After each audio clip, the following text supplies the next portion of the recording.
Lakolia Umpiki o Tehikelo. Tokanshila Oyateki.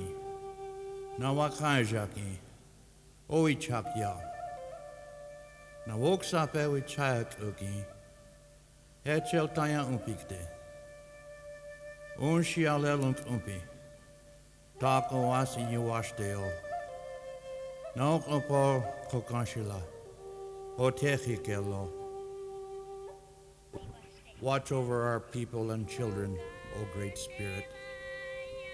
Give them wisdom so that they can live the life you have taught us.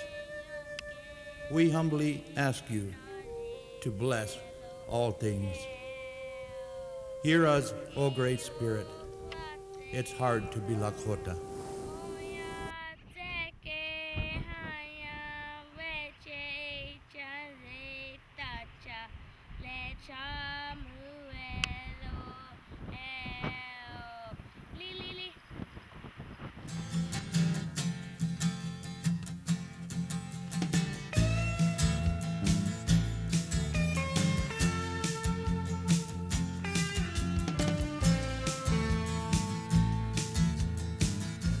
Religion was a way of life. It's like our brother Buffalo. Brother the buffalo never roam. He will never roam no more. But you know it's so hard. It's so hard to be like hey, hey, oh, hey, hey, oh. Humbly, my brother, in the sky. Yes, you fly high in the sky. When I see you in the sky, it brings tears. I, descendant of Chief Gall. My grandmother is Sarah Gall Red Hawk. My grandmother always says that Chief Gall is one of the greatest leaders of the Custer's battle. They always tell about the Sitting Bull. The Sitting Bull ain't much of a leader. He's just a medicine man. And he runs a lot of this sun dance, ghost dance. So when they had that battle there, all these women that lost their husband in that battle there, I guess some of them are wounded. So Sitting Bull took them way out of sun, down in the wilderness, kept them out there and doctored them, I guess. And so Sitting Bull himself wasn't in a battle, but I guess his people were.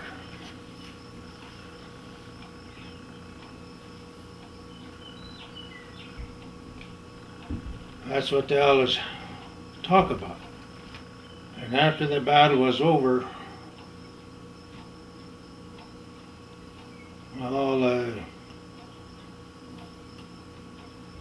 Gall took his people up into Canada. So Sitting Bull took his people and followed him up in Canada. He stayed up there for about a year and brought his people back again. So Sitting Bull followed him again with his people. And after they came back to North Dakota and that reservation there, that's where I guess another leader named John Grass joined in with Gall, came down here in this Wakapala district. So he made his home here, going towards Wakapala there in the church there. After he made his home, well, I guess he gave the land to the church and the school there. His orphan home and homeless children.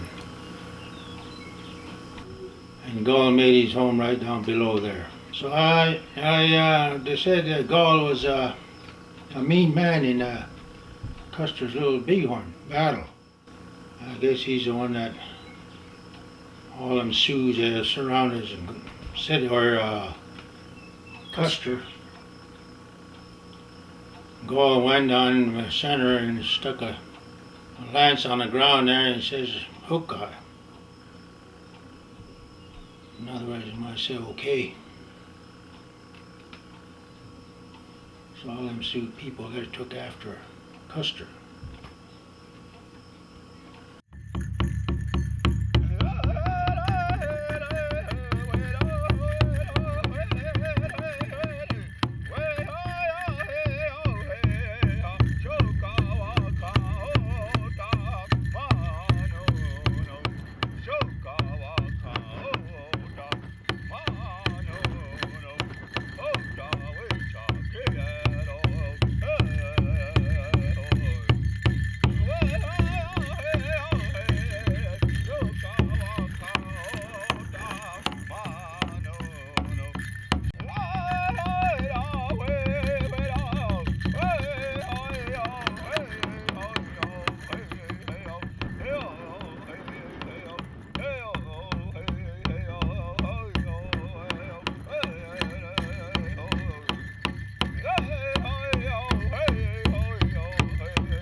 Thunder people.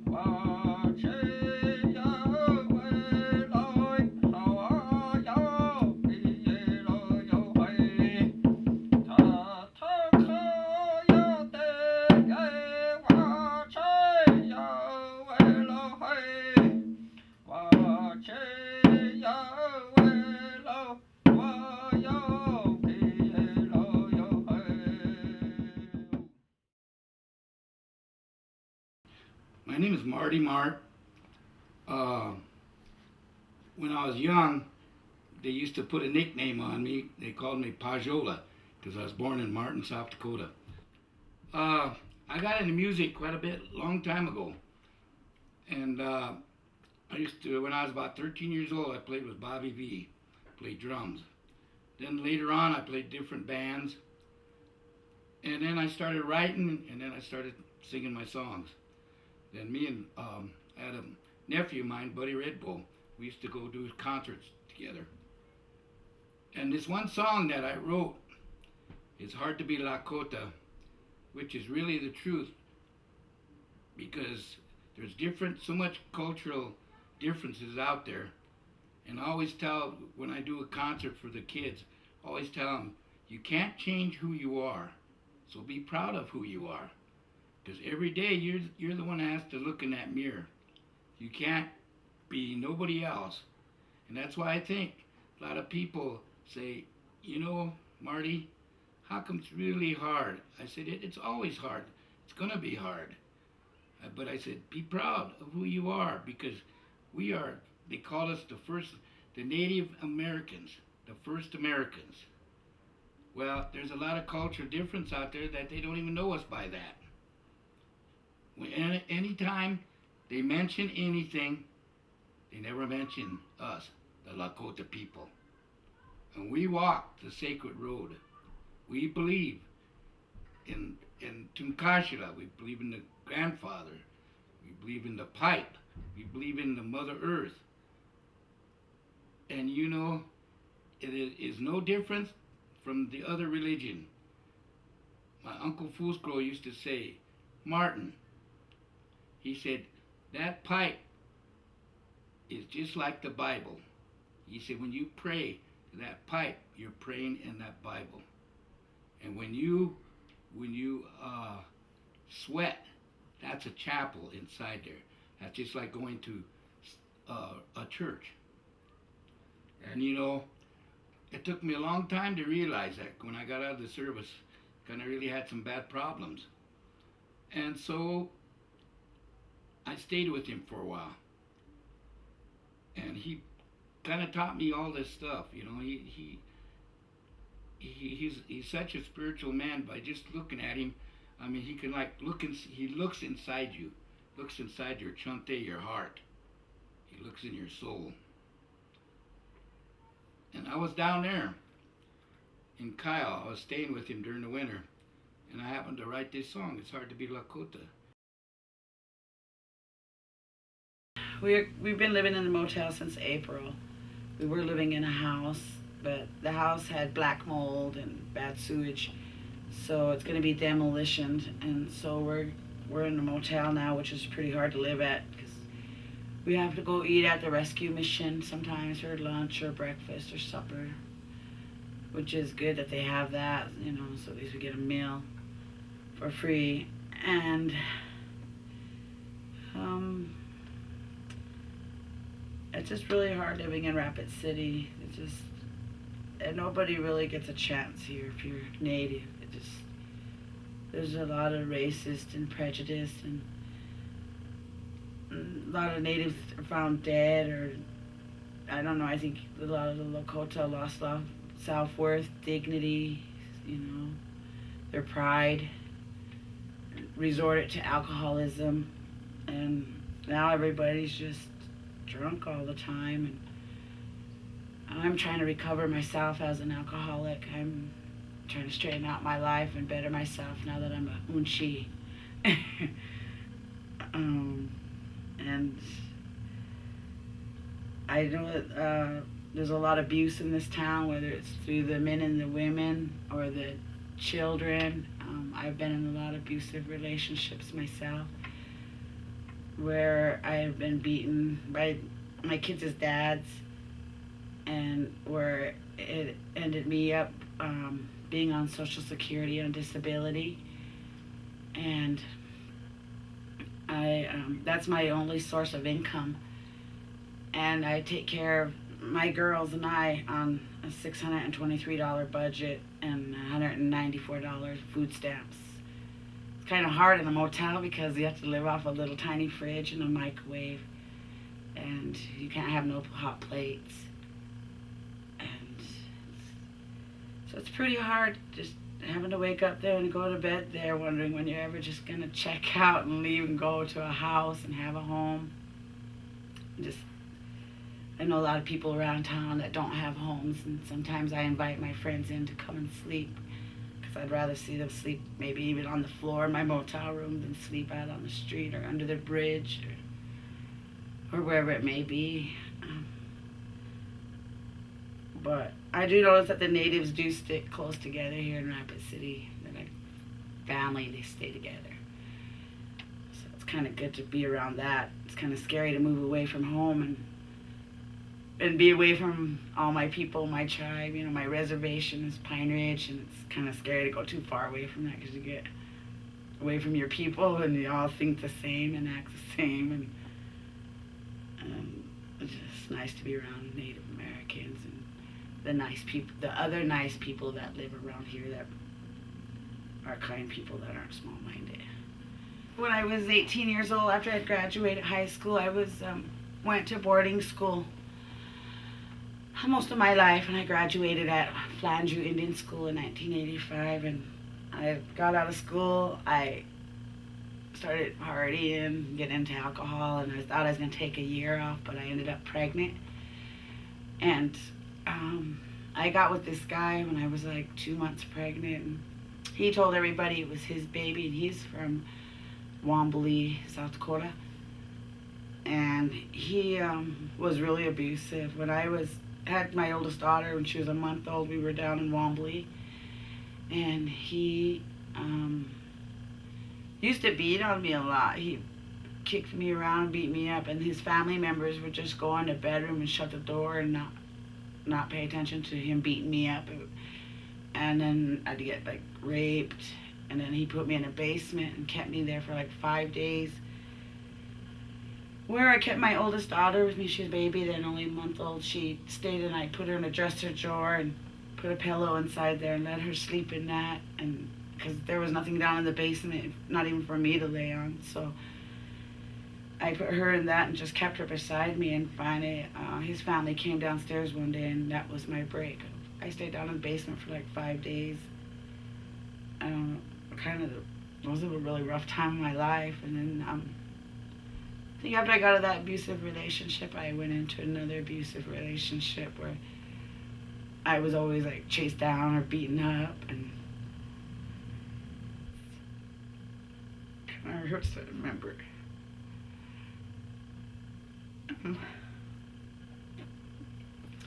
I don't know. I don't choose to go out with men anymore that do beat on women. I've been a drug addict, alcoholic. Now I just get disability. Nobody wants to hire me to work 20 hours a week. I can't do this.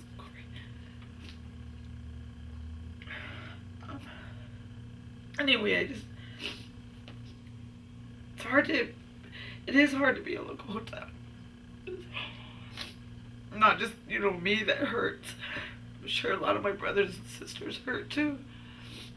We have a hard time, there's a lot of my relatives were passed away through alcohol or been murdered in unsolved cases, and just because they're Native, it's like they just forget.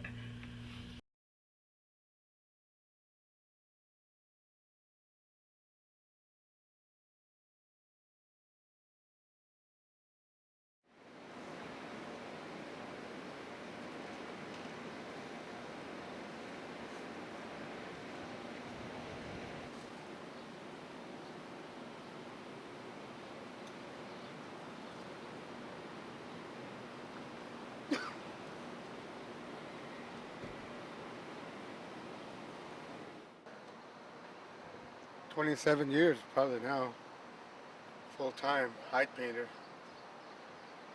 Uh, Sometimes I used to do detaining myself, but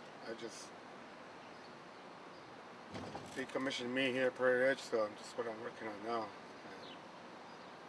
basically, this is what the style I do, Northern Plains pictograph, old style, and I enjoy it. You know, it's taking me around the country, and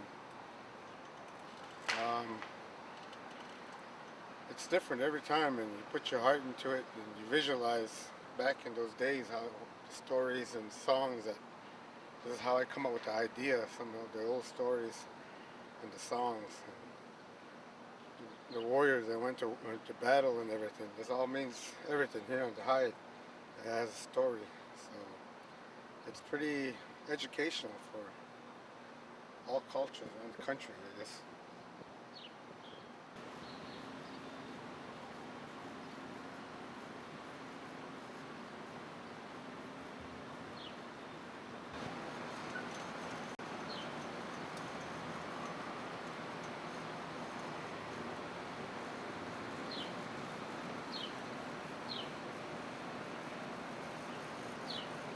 Today, I want to share that I have respect for my mother, Samji Greya, and I have no aught with her.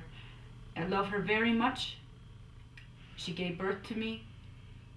And what I found out through my records and through her is that she had a lot of hardship because people did not listen to her. When I was born, she had to sleep with me in the parks because the churches would not give her food or enough powdered milk. And the social services said, if you don't have a home, we can't give you benefits. So she slept with me in the parks. She washed my diapers there. She held me, she sang to me, and she loved me there in the park. My father went to try to get work, but he was discouraged, and without spirituality, the cause of that was drinking, fighting, and jail. And my mother knew it was fall time and she would have to find me a home. So she then left me with a babysitter, a woman of Navajo descent, and she went to go get work. And when she came back, she couldn't find me for 2 days. For this woman had taken me that was babysitting me and went on a drunk and left me in a taxi cab. I had also been drinking since I was 4 years old in my adoptive home. But I decided to drink one day the whole fifth of bourbon straight. And I got very sick and got alcohol poisoning. And I tried to fight my mother, and they called the police and put me in detox. And I became a drunkard from that point up until I was 27 years old.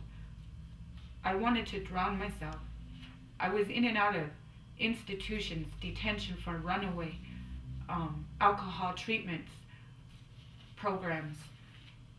Constantly people, the police chasing me, looking for me, up until I was finally free at 18. And during that time when I was left home and I learned to live without this adopted family, even though we were a middle class family and had vacations and had this kind of protective life, I went to join the Native American people to try to find my mother. And I realized at that time that I would learn drinking. I would learn that my own people would rape me. My own people would beat me up if I told and tried to ask for help. In fact, my own people told me to shut up. And my own friends would try to sell me. My own friends would teach me how to steal because their families were poor. We had no food. And I became a professional thief at a very young age of 15. And I got tired of that life. I got tired of being put in jail and detox. This part of my life was the brink of my... I want to say something that is really hard for me to say because it is beyond me now. Besides being a dancer, I also was a prostitute on the streets, trying to make money to take care of my kids. And then after I lost them, I thought that I could still make all that money and do something with my life, and that somehow I would be discovered. But what happened is a well-known gang here in Rapid City got a hold of me that I swore I would never end up with. And I got raped, and I was told they gave me mescaline, and my heart stopped at the party, and they raped me with a lot of terrible things, the whole gang. And then they left me out in Sioux Edition in a Camaro. And my dream car, this is so ironic, my dream car was a Camaro. I always wanted a Camaro in my life. And here I was in an abandoned Camaro out in Sioux Edition, and I was half naked. And I woke up and I looked around and I asked the neighbors what happened, and they said that this gang left me there and they thought I was dead. My name is Michelle Tyon. My native name is Wichakpi Wakiowi. Michelle Tyon is my colonial name. Right now I'm working as the tribal liaison for the institutions across the state of South Dakota. So I go into the prisons and I visit the Native inmates and listen to their concerns, what their problems are, and try to work out any issues that they have between the administration, the prison administration, and themselves. The federal prisons are beginning to fill up with Native inmates because we're on a federally recognized Indian reservation. And there's a disparity in the sentences here in the state of South Dakota, and also a dual standard of justice for Native Americans in the state of South Dakota. A lot of Native Americans go to prison and get long-term sentences compared to non-natives who go to prison with short sentences. And some of the issues that we work on are commutation of sentences for inmates who have been given life sentences. We work with the parole, Board of Pardon and Parole to assist inmates who are going up for parole. We try to help them so that they can get out on parole. And right now we're opposing the death penalty here in South Dakota. There's going to be an execution tomorrow night. His name is Elijah Page. He's a non-native, but it's going to open the door for Native Americans to be executed. And this hasn't happened for 60 years, but our program, which is called Chante Wajila, One Heart, is going to issue a press release today opposing the death penalty and execution, and we're going to hold a prayer vigil tomorrow night. We don't want to see any Native Americans being executed here.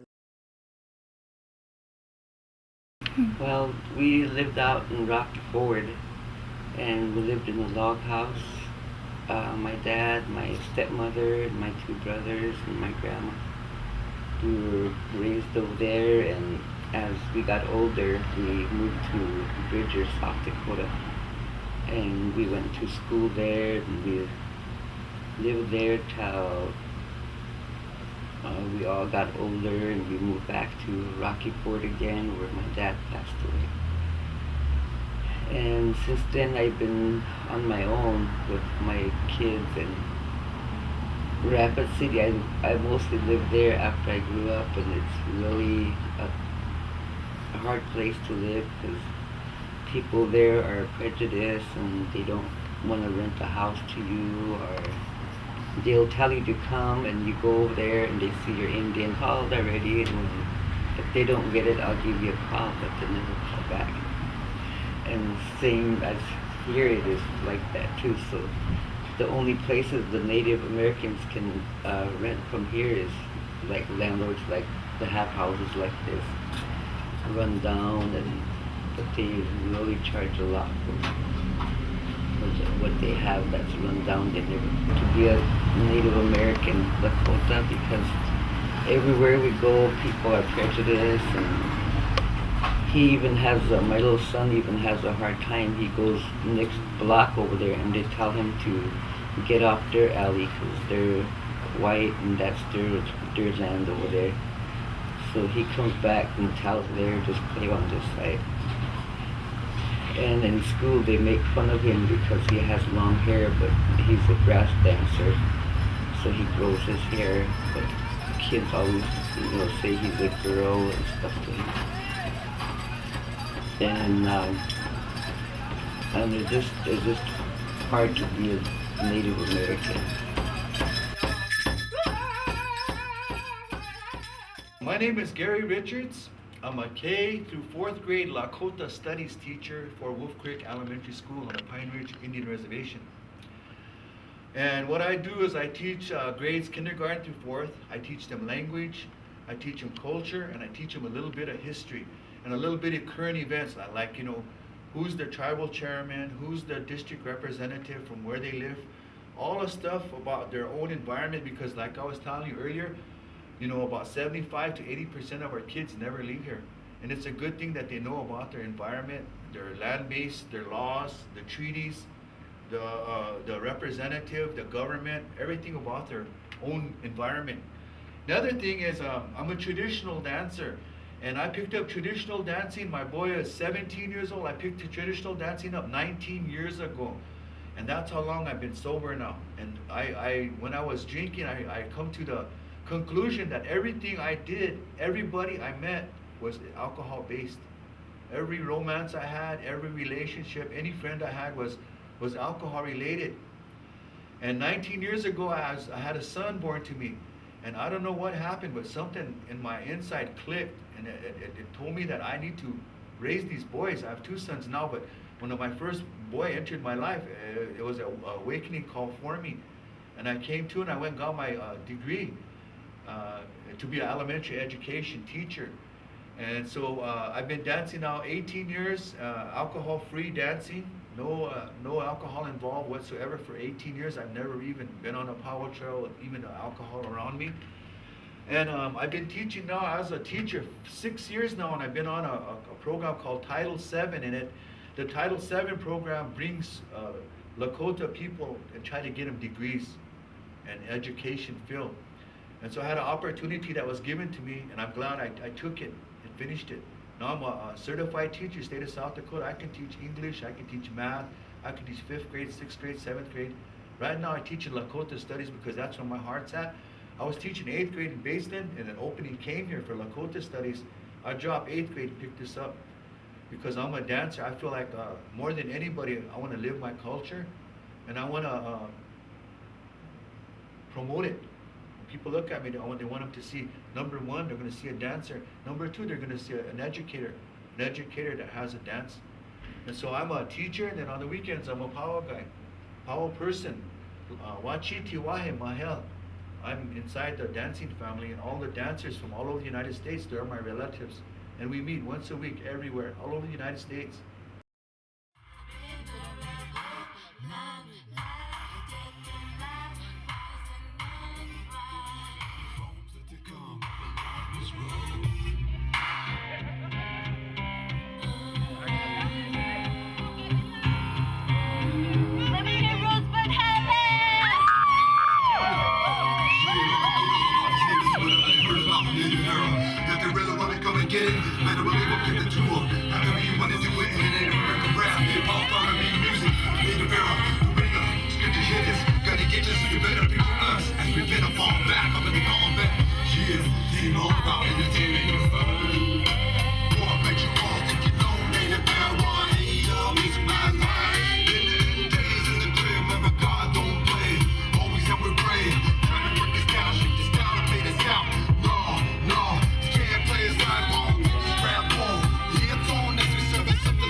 Wiwambale is my Lakota name. My given name is Raymond Uses the Knife Jr. I'm the vice chairman of the Cheyenne River Sioux tribe. I've been working for the people, the Oyate, for over 15 years now. And I feel like my life is only beginning, starting. And I want to start there with here with my life story. Maybe I can talk a little bit about my childhood.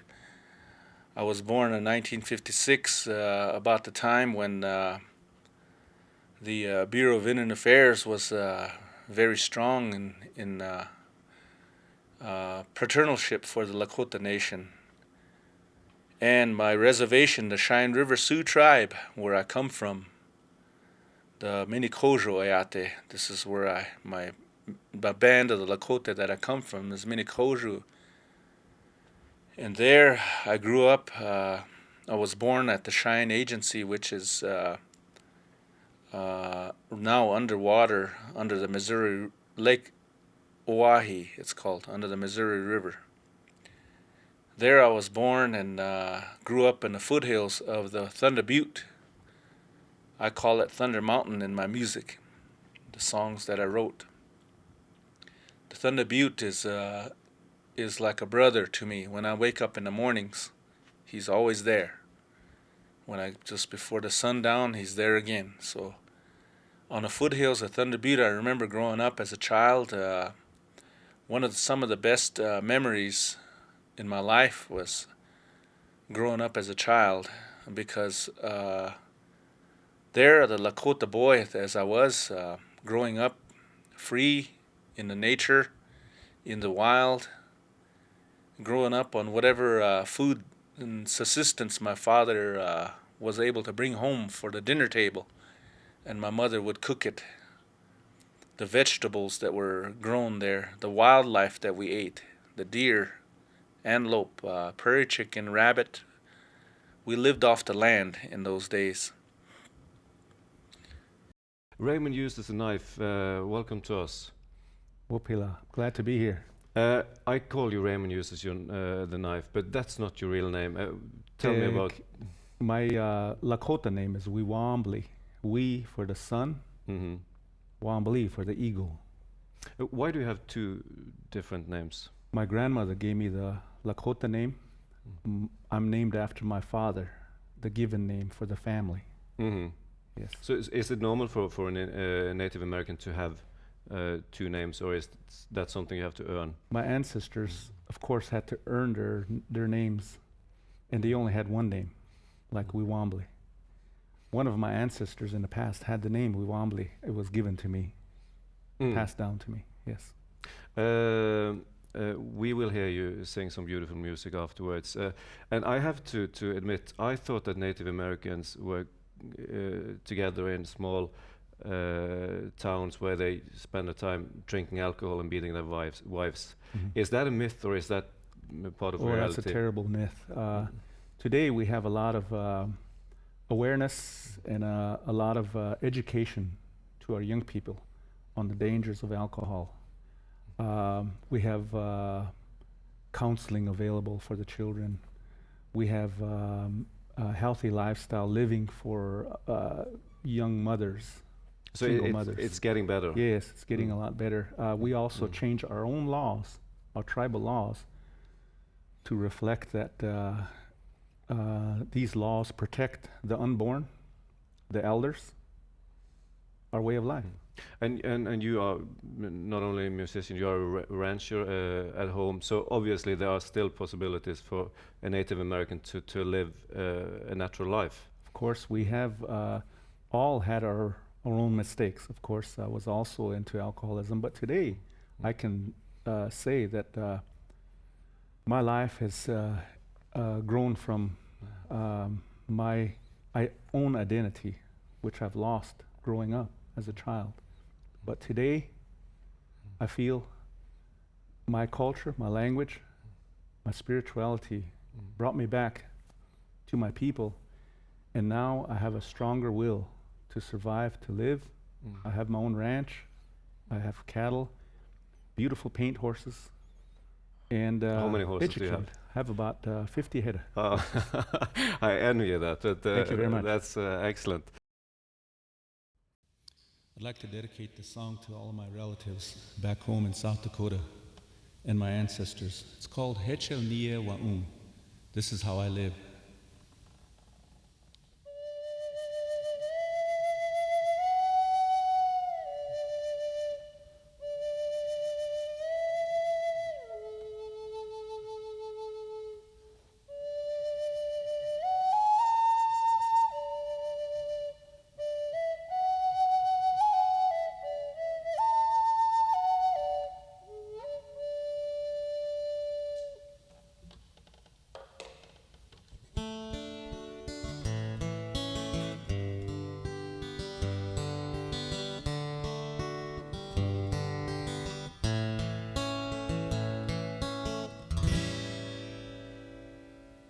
Tohan ihan kinkta he na tohan chea wa ukile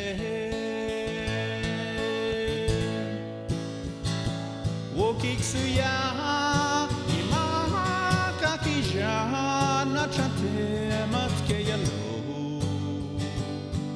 which wa ana hope takta he O'otechikael wallow Shikawo yake wekiksuye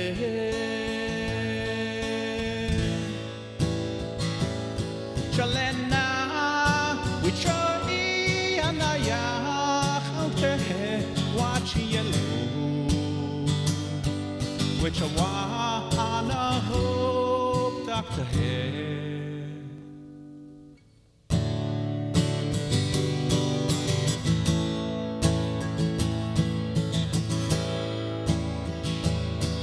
Te yaki glugon ta he het chakho wa ushil haya tu ani chazeka henakho wa chante awi chakik tu jan he chelni yawa Chelni yawa he chelni yawa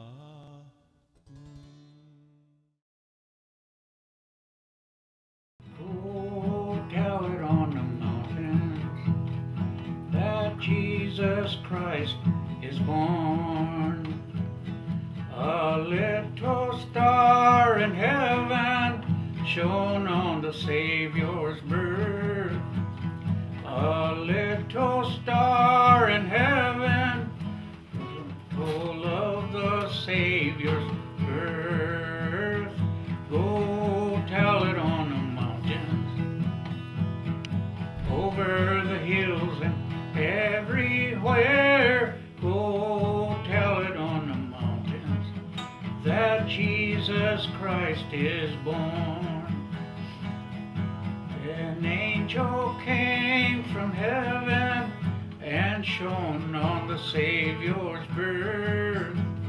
An angel came from heaven and told of the Savior's birth. Go tell it on the mountains, over the hills and everywhere. Go tell it on the mountains that Jesus Christ is born.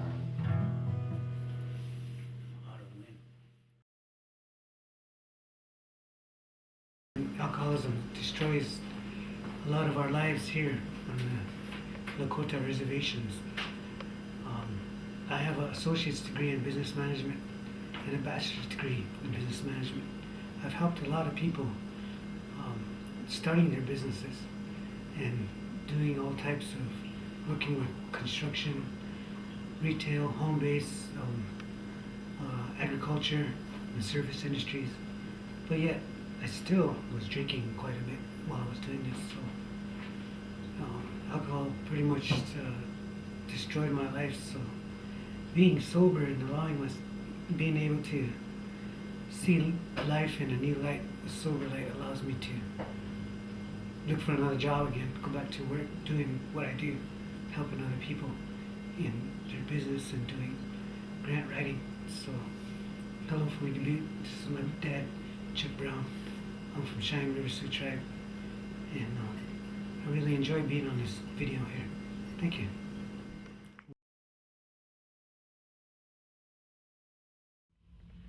In our Lakota culture, we have a ceremony when someone passes on into the spirit world. Long time ago, they just used their, we had like the bone knives, and they used that, and when someone passed away, they just basically just chopped the hair up to show the significance of showing the people that the love that they have for that person, and that, you know, it showed the people that when you cut your hair that you're in mourning. And 7 years ago when my mother passed away, I cut my hair, and I never cut my hair. My hair was way down.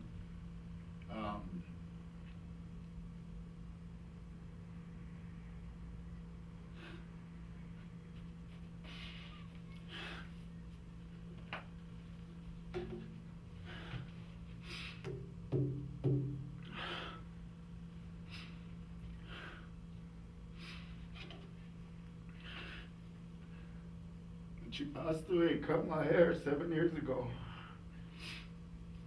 And I let it grow back out, and 2 weeks ago I cut it again. This time, you know, it's to let her go, let her spirit go on. You know, to let her spirit go on, and so I could continue with my own life, you know. To continue with my own life, and to know that she can go on into the spirit world, you know, and that now everything she taught us, I have to use those tools that she taught, and that was part of this, the singing part, and just really letting that spirit flow through me earlier when I sing the song, and to know that, you know, I let her go. I let her go, and by cutting my hair, you know, the people wonder, you know, what happened or what's going on, you know. But it shows that I cut my hair for the love of her, and that I'll connect with her again in the spirit world. So cutting my hair is a significant of showing the strength of who I am as a person, and that one day we'll connect again in the spirit world.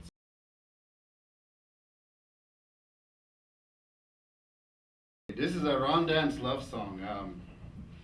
The original song, I revised this song into this way.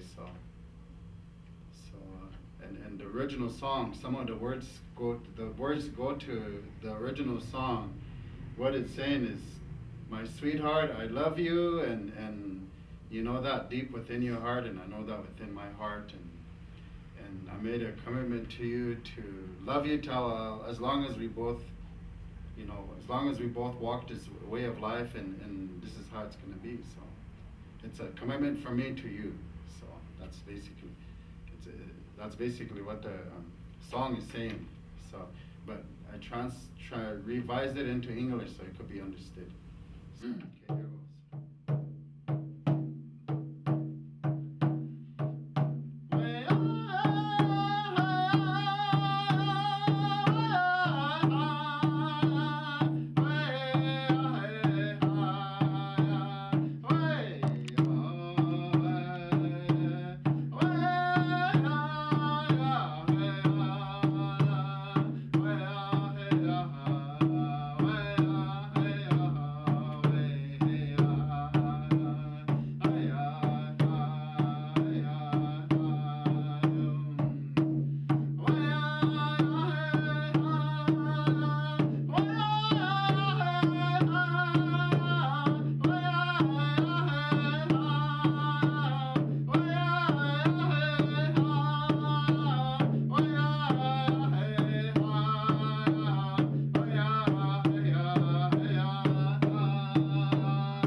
Hello, this is Donovan Sprague. I'm at the Crazy Horse, South Dakota, at the Crazy Horse Memorial.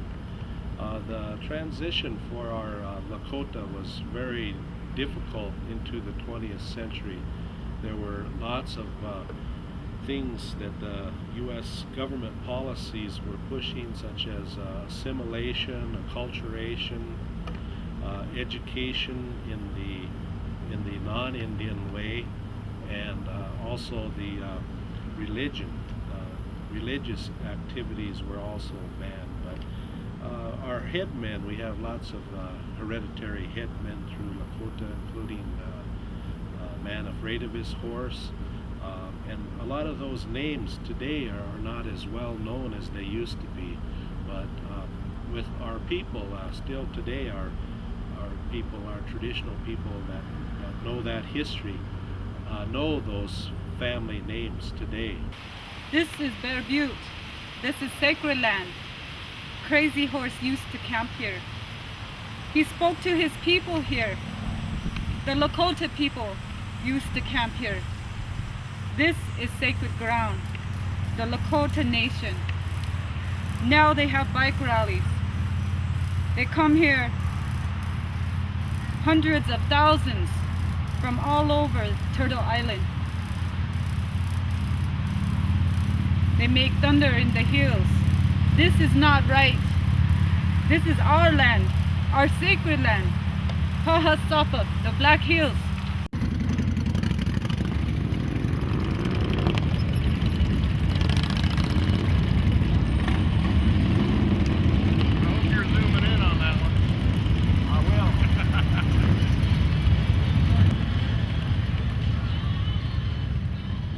My name is Dewana Olson. I was born and raised in Pine Ridge, South Dakota. I am a registered Ogallala Sioux.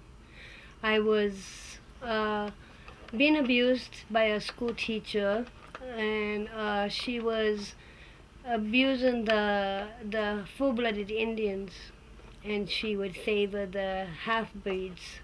And me being a half-breed and always being with the full-blood Indians under the conditions of my home life.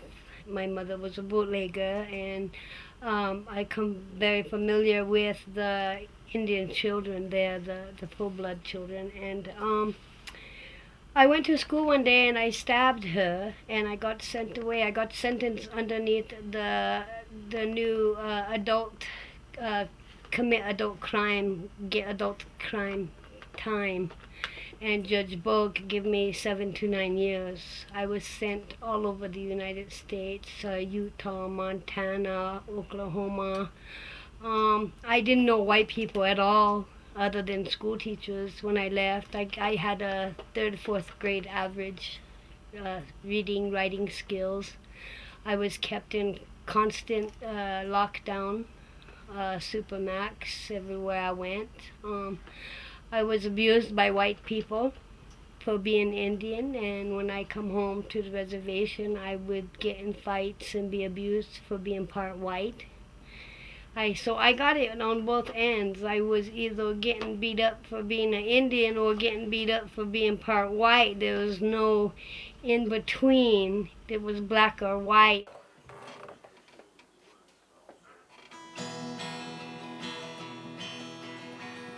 This is an old Johnny Cash song. Waylon Jennings, actually.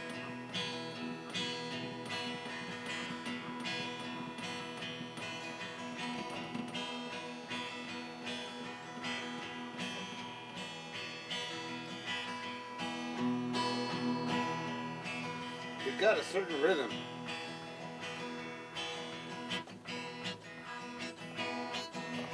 Well, I woke up this morning, there was drizzle of rain.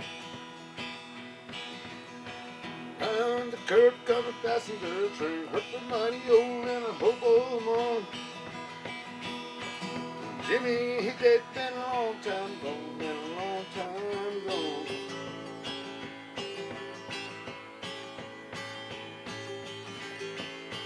Been a long time gone.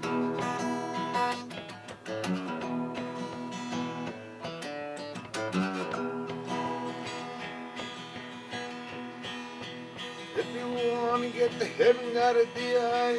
got put on I'm making videos now, bro. Gotta make it go more than like D.O.G. Like D.O.G.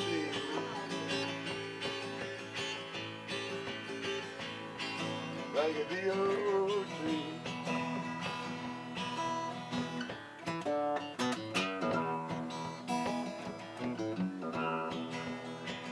God doing a woman, what's the matter with me? What make me want to love every woman I see? I was traveling with her, and now I'm traveling again. Every woman she sees like whiskey, like whiskey.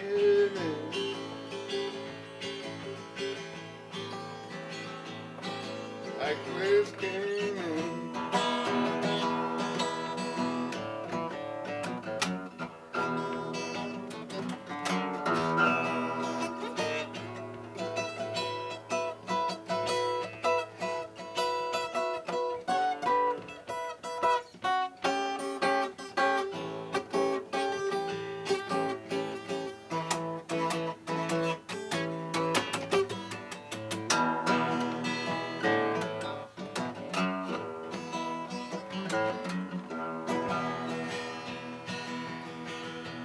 My name painted on my shirt. If you want to do it, I don't have to work. Don't have to work. Yeah. Don't have to work.